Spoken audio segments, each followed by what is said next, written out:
We don't see things as they are, we see them as we are. There's a peculiar thing that happens in the space between what occurs and what we think occurs. Most of us believe we're simply observing reality, reporting on it like neutral witnesses to the events of our lives. But what if I told you that you're not witnessing reality at all? What if, instead, you're constantly creating it, moment by moment, through a hidden mechanism so subtle that most people live their entire lives without ever noticing it? I've spent years observing this pattern in myself, and I can tell you, it's both unsettling and liberating once you see it. Because once you understand how this works, you realize that what happens next in your life isn't some random occurrence or predetermined fate. It's something far more interesting and far more within your influence than you might think. The pattern I'm talking about exists in a realm that philosophers and psychologists have long debated, the realm of perception, interpretation, and the stories we tell ourselves about what's happening. And before you dismiss this as abstract philosophy, let me assure you, this has concrete, measurable effects on your life. The quality of your relationships, your career trajectory, your mental health, your capacity for happiness, all of it flows from this hidden pattern. Let me start with something that happened to me recently. I was walking through the city, and someone brushed past me rather abruptly without saying, "Excuse me." Now, in that moment, I had a choice, though I didn't consciously realize it at the time. My mind immediately began constructing a story. How rude. People in this city have no manners anymore. Everyone's so self-absorbed. Within seconds, I felt irritated and tense. My mood shifted. The next person I encountered, I was less patient with. The entire trajectory of my afternoon changed. But here's the thing. None of that story was necessarily true. Perhaps that person had just received terrible news. Perhaps they were rushing to help someone. Perhaps they simply didn't see me. Or perhaps they were indeed rude. The point is, I didn't know. But my mind, operating on autopilot, filled in the blanks instantly with a narrative, and that narrative determined my emotional state, which then influenced my subsequent actions, which shaped what happened next. This is the hidden pattern. It's happening constantly, thousands of times a day, mostly beneath our conscious awareness, and it's extraordinarily powerful. The ancient Stoics understood this pattern well. Epictetus taught that we're not disturbed by things, but by the views we take of them. Marcus Aurelius wrote that the things themselves don't hurt us, nor do they have any power over how we see them. Shakespeare echoed this when he wrote that nothing is either good or bad, but thinking makes it so. These weren't just poetic observations. They were pointing to something fundamental about human consciousness. In modern psychology, this pattern is recognized in cognitive behavioral therapy, in the work of Aaron Beck and Albert Ellis, who demonstrated that our thoughts about events, not the events themselves, create our emotional responses. But let's go deeper than that, because this pattern is more intricate and more consequential than even these frameworks suggest. Think about your life for a moment. Think about a situation that's currently causing you stress or unhappiness. Now, I want you to do something uncomfortable. Try to separate what's actually happening from the story you're telling yourself about what's happening. This is harder than it sounds. We're so fused with our interpretations that we can barely distinguish them from reality itself. Let's say you sent a message to a friend 3 days ago and haven't received a response. What's actually happening? A friend hasn't responded to a message. That's it. That's the fact. But notice what your mind does with that fact. Perhaps it immediately starts spinning stories. They're mad at me. They don't value our friendship. I must have said something wrong. They're avoiding me. Or maybe, they're so busy they couldn't even take 2 seconds to reply. I'm clearly not a priority to them. Each of these interpretations creates a completely different emotional reality. And here's where it gets fascinating. Each interpretation then influences what you do next. If you interpret the silence as anger, you might send an apologetic follow-up message, or you might withdraw and become cold when you next see them. If you interpret it as disrespect, you might feel resentful and act accordingly. Each action then elicits different responses, creating different actual outcomes. You've essentially predicted and then created your own future based on an interpretation that might have been completely wrong. The hidden pattern is this: perception, interpretation, emotion, action, and outcome. And then the outcome feeds back into perception, creating a self-reinforcing loop. The alarming part is that most people are completely unconscious of the middle steps. They leap from perception to outcome and think reality is just happening to them. But there's something even more subtle going on here. Over time, these patterns of interpretation become habitual. Your mind develops default stories, templates. It applies to new situations. If you've been hurt in relationships before, your mind might automatically interpret ambiguous signals as rejection. If you've succeeded in the past, you might interpret challenges as opportunities. These habitual patterns of thought essentially become filters through which all of reality passes before it reaches your conscious awareness. The philosopher Edmund Husserl called this the natural attitude, the unreflective stance we take toward the world where we simply assume we're seeing things as they really are. But phenomenology, the philosophical tradition Husserl founded, was all about breaking through this attitude, suspending our automatic judgments to see the raw phenomena of experience. Because once you can do that, once you can catch yourself in the act of interpretation, something remarkable becomes possible. Let me share another example. A few years ago, I was working on a project that I cared deeply about. I submitted it, and the feedback I received was lukewarm at best. My immediate interpretation: this is a failure. I'm not as good at this as I thought. Maybe I should give up. Those thoughts came instantaneously, and they brought with them a wave of disappointment and self-doubt that lasted for days. But then I did something I'd been practicing. I stepped back and examined those thoughts. Were they true, or were they just one possible interpretation? I looked at the actual feedback more carefully. Yes, there was criticism, but there were also specific suggestions for improvement. Some aspects of the work were praised. The feedback wasn't declaring the project a failure. It was offering a pathway to make it better. Once I saw this, once I recognized that my initial interpretation was just one story among many possible stories, my emotional state shifted dramatically. Instead of giving up, I became curious about how to improve. The outcome, what happened next, completely changed. This is where things get philosophically interesting. If our interpretations shape our emotional responses, and our emotional responses influence our actions, and our actions create outcomes, then, in a very real sense, we're participating in the creation of our reality.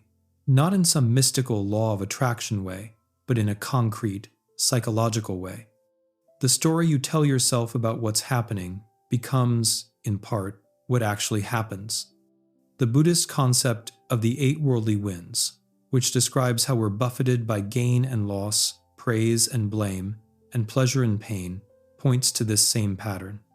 The winds themselves, the external events, are beyond our control, but the Buddha taught that our suffering comes not from the winds, but from our clinging and aversion to them.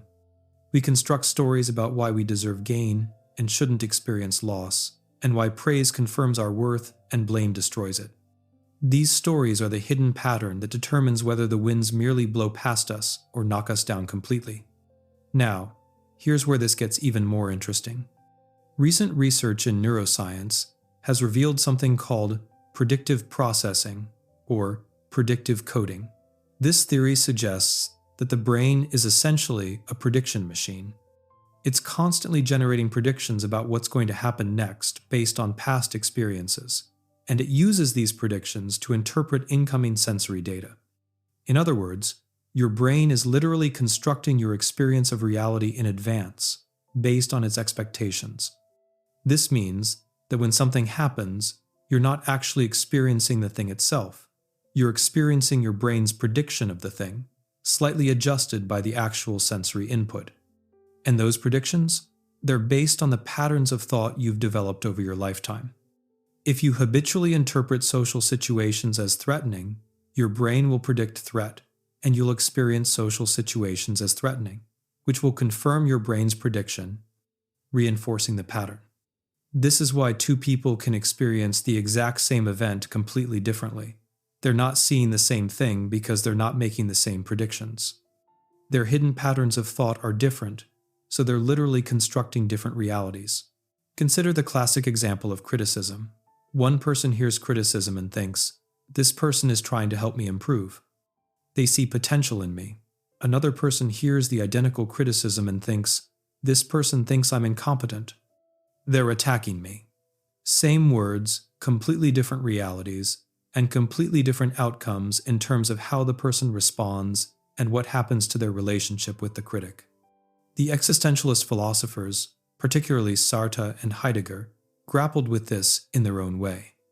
They recognized that human beings are always already interpreting their situation, that we exist in a world of meaning, not just bare facts.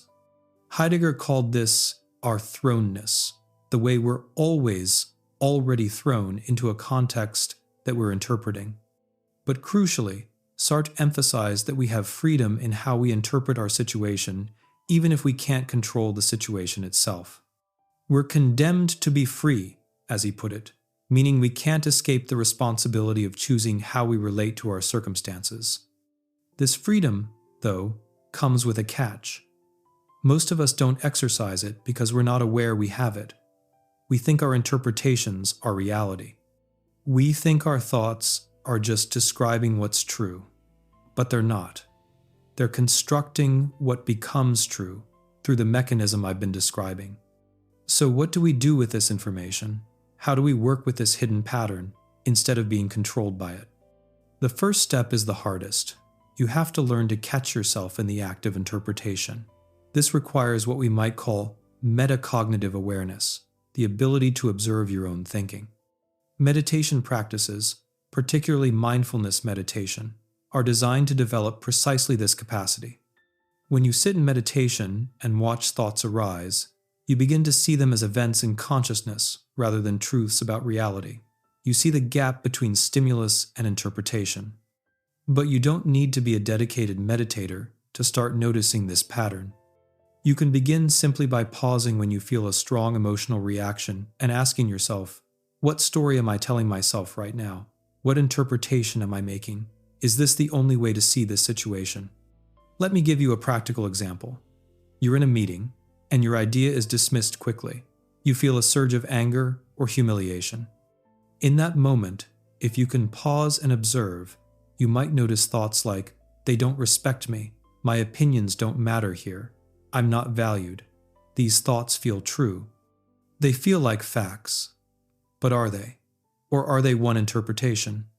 What if, instead, the idea was dismissed because it had already been tried, or because there's context you're not aware of, or because the discussion needed to move on quickly due to time constraints? What if it had nothing to do with you or your value? Suddenly, the same event can be seen completely differently. And with that different seeing comes a different emotional response, a different action, and potentially a very different outcome. This is not about positive thinking or forcing yourself to see things in an unrealistically optimistic way. It's about recognizing the multiplicity of interpretations that are usually available and not being enslaved to the first one your mind generates automatically. It's about creating space between stimulus and response, as Viktor Frankl famously described. In that space, he said, lies our freedom and our growth. The second crucial step is to examine the habitual patterns of interpretation you've developed. We all have them. Some people habitually interpret ambiguous situations as threatening. Others habitually interpret them as opportunities. Some people attribute failures to internal, stable factors. I'm not smart enough, and I never will be, while others attribute them to external, temporary factors. That particular approach didn't work this time, but I can try something else. These attributional styles, as psychologists call them, have profound effects on resilience, achievement, and mental health. The fascinating thing is that these patterns aren't fixed. They're learned, which means they can be unlearned and replaced with more useful patterns. But first, you have to see them. You have to catch yourself making these interpretations repeatedly until you recognize the pattern. I'll share a personal pattern I noticed in myself. For years, whenever I encountered a setback or obstacle, my immediate thought was, of course this happened. Things never work out for me. This thought was so automatic, so instantaneous, that I didn't even recognize it as a thought. It felt like a fact, like I was just accurately describing my reality. But once I started paying attention, I realized I was saying this to myself constantly about things large and small. And of course, when you walk around thinking, things never work out for me, you approach situations with that expectation, which influences your effort and persistence, which then influences the actual outcome.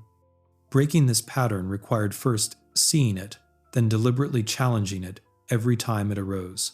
Wait, is that true? Have things never worked out? Or have many things worked out and I'm just focusing on the ones that didn't? Over time, with consistent practice, the pattern weakened. New patterns began to form. And I'm not exaggerating when I say this changed the actual trajectory of my life, because it changed how I responded to challenges, which changed what I was willing to try, which changed what became possible. Now, there's a deeper layer to this that we need to explore. The interpretations we make aren't random. They're influenced by deeper beliefs we hold about ourselves, other people, and the world. Psychologists sometimes call these core beliefs, or schemas. These are the fundamental assumptions that underlie our more specific interpretations. For example, someone might hold a core belief that I am unlovable. This belief then colors countless specific interpretations. When a date doesn't call back, it confirms the belief.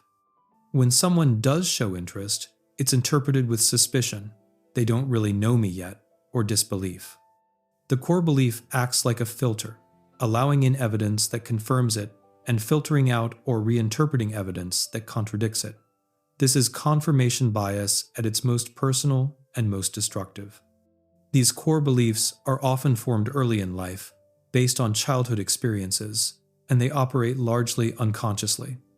But they're tremendously powerful in shaping the hidden pattern of interpretation that controls what happens next in your life. If you believe you're incompetent, you'll interpret challenges as threats, avoid opportunities, and give up quickly when things get difficult. If you believe you're capable, you'll interpret the same challenges as growth opportunities, seek out difficulty, and persist through setbacks. The philosopher William James recognized this over a century ago when he wrote about the varieties of religious experience. He noticed that some people seemed to have a healthy-minded temperament that automatically saw the good in life, while others had a sick soul that was attuned to suffering and evil. James understood that these weren't just personality differences. They were different ways of constructing reality, different filters through which experience passed. But here's the crucial point that James also understood. We have some agency over which filter we use.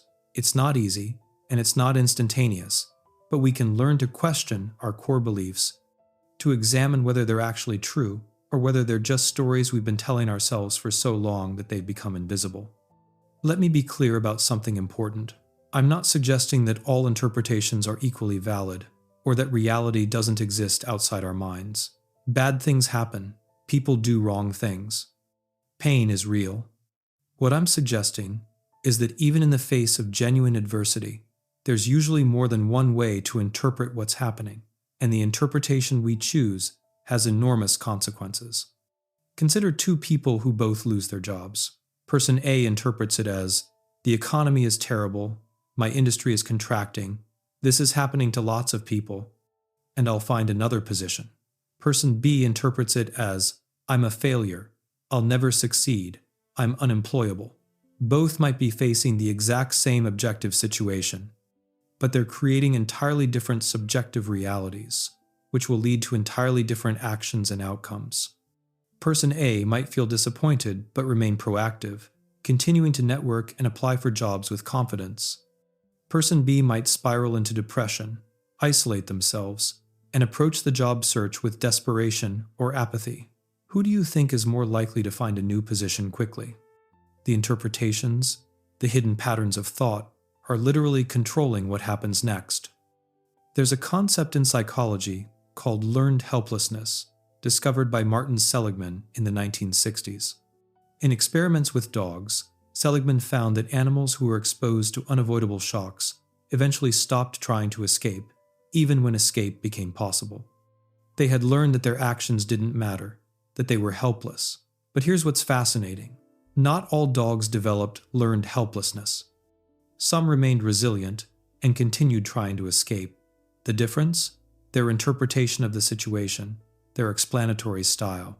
Seligman later applied this research to humans and found that people who explain negative events as permanent, pervasive, and personal, it's going to last forever, it's going to undermine everything, and it's my fault, are much more likely to become depressed and give up when facing challenges. People who explain the same events as temporary, specific, and external, this is a passing situation, it's limited to this area of my life, and many factors contributed to it, show much greater resilience. The hidden pattern of thought literally determines whether you persist or give up, whether you remain hopeful or become helpless. And persistence versus giving up and hope versus helplessness, these determine the vast majority of what happens next in your life. Now, I want to address something that might be troubling you as you think about this. If our interpretations are so powerful in shaping what happens next, does that mean we're to blame when bad things happen to us? Does it mean that people who suffer are somehow thinking wrong? Absolutely not. This is not about blame. This is about recognizing where you actually have power. You don't have power over whether you get sick, whether the economy crashes, or whether other people treat you badly. But you do have some power, though it takes practice to develop, over how you interpret and respond to these things. And that power, limited as it may be, is not nothing. For many people, it's the difference between being crushed by circumstances and finding a way through them.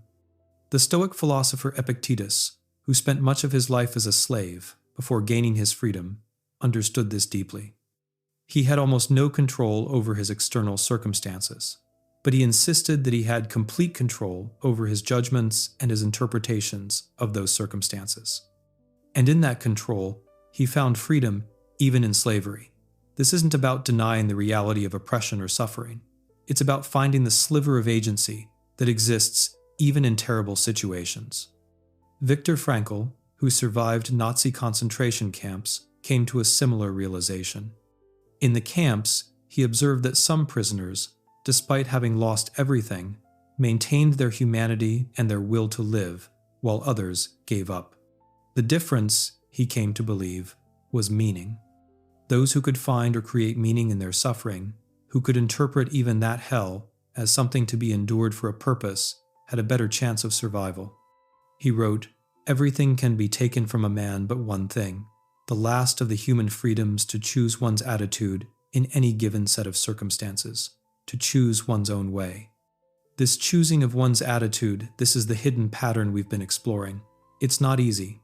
In fact, in extreme circumstances, it's extraordinarily difficult.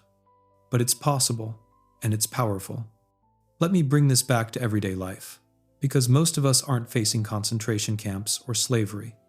We're facing jobs we dislike, relationships that are struggling, health issues, financial stress, and the general anxiety and uncertainty of modern existence. And in all of these situations, the hidden pattern is operating, usually unconsciously, determining how we feel and what we do next. The question becomes, how do we become more conscious of this pattern, and how do we work with it skillfully? I've found that one of the most powerful practices is what I call interpretation auditing, several times a day. Particularly when you notice a strong emotional reaction, pause and ask yourself, what interpretation am I making right now? What story am I telling? Then deliberately generate alternative interpretations, not necessarily more positive ones, just different ones. The goal isn't to convince yourself of the alternative interpretation. It's simply to break the automatic fusion with the first interpretation. For example, your partner seems distant this evening. Your immediate thought might be, they're pulling away from me. Something's wrong with our relationship. But you pause and audit that interpretation. What are alternatives? They might be stressed about work. They might not be feeling well. They might be preoccupied with something they haven't told me about yet. They might just be tired. Notice how generating these alternatives creates some space, some breathing room. You're no longer locked into a single story. which means you're no longer locked into the emotional and behavioral responses that story would trigger. Another powerful practice is what psychologists call cognitive diffusion, a technique from acceptance and commitment therapy. The idea is to create distance between yourself and your thoughts by recognizing them as thoughts rather than facts. Instead of thinking, "I'm a failure," you think, "I'm having the thought that I'm a failure." This might seem like a trivial change, but it's not. It reminds you that thoughts are events in your mind, not descriptions of reality.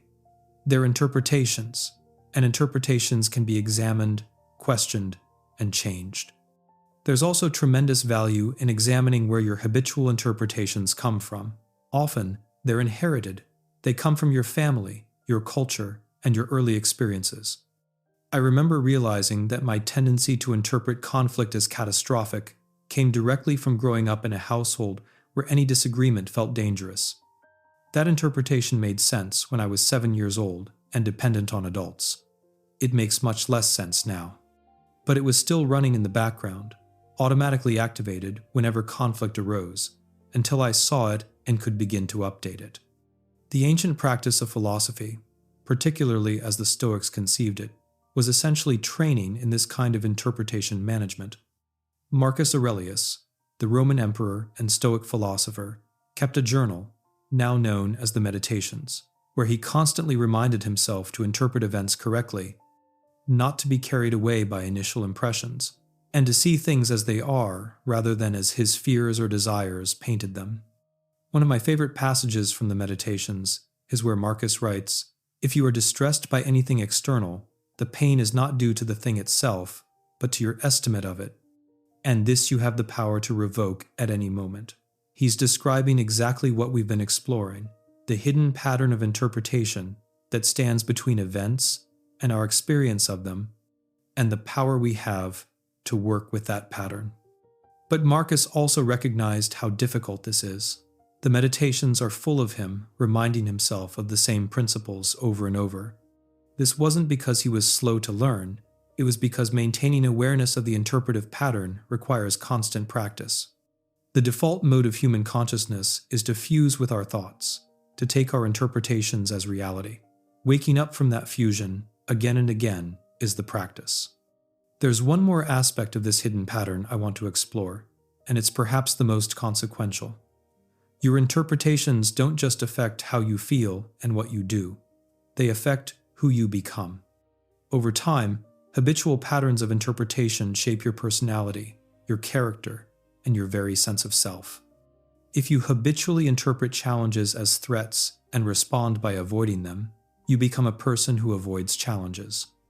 If you habitually interpret others' actions as hostile and respond with defensiveness or aggression, you become a defensive or aggressive person. The pattern, repeated thousands of times, carves grooves in your psyche. It becomes you.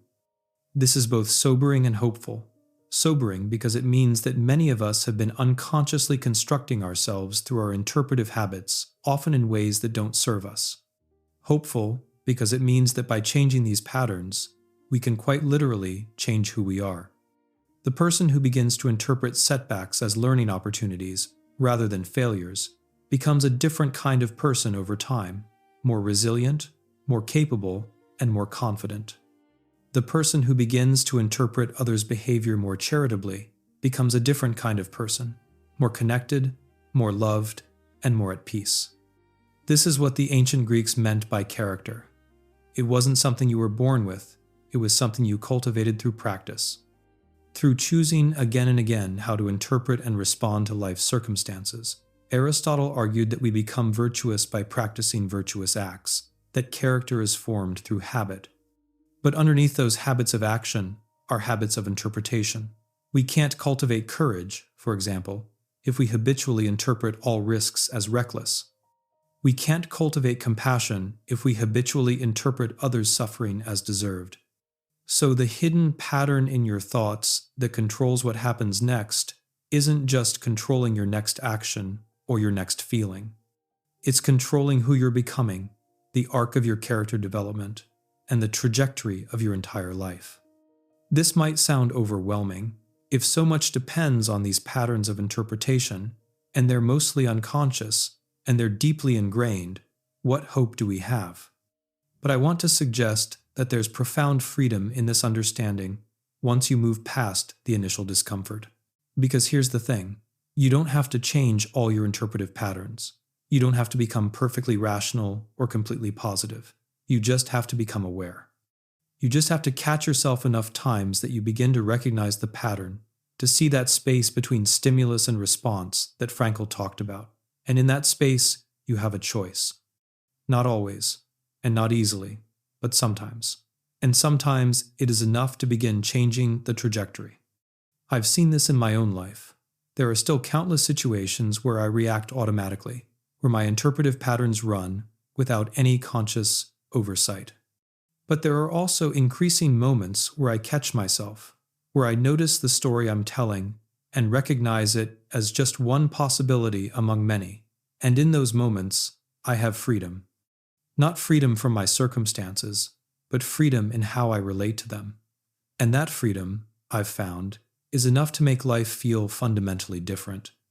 What happens next in your life isn't predetermined. It's not just random chaos either. It's emerging from the complex interaction between circumstances and your interpretations of those circumstances. You can't control the circumstances, at least not most of them, but you can begin to work with your interpretations. You can catch yourself telling stories and ask if they're true. You can generate alternatives. You can examine your core beliefs. You can practice seeing events without immediately overlaying them with judgment. This is the work. It's not glamorous. It doesn't promise wealth or fame or perfect happiness.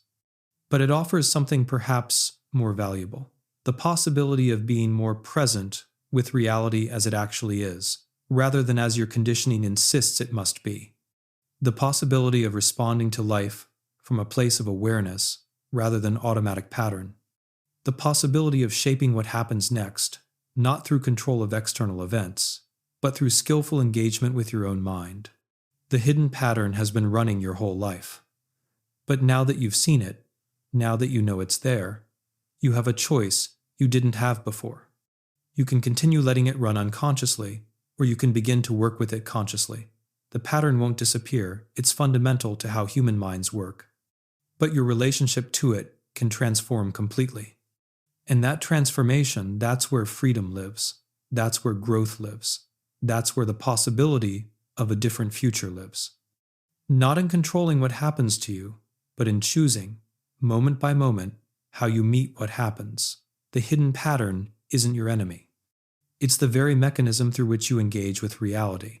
And now that you see it, you can begin to work with it, to shape it, to use it in service of the life you want to live. What happens next?